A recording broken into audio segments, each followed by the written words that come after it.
चिंता आ चिता बीच भेंट घाट भेल। स्वाभाविक छै जखन भेंट घाट हेतै तऽ बातचीत हेबे करतै।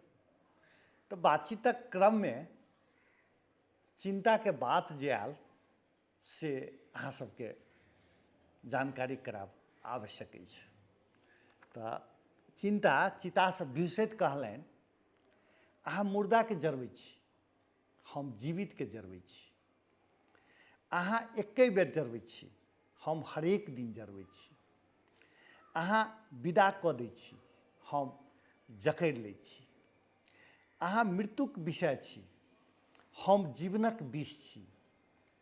अहाँ अंतिम सत्य छी, हम प्रथम सत्य छी। चिंताक बात सुनि चिताके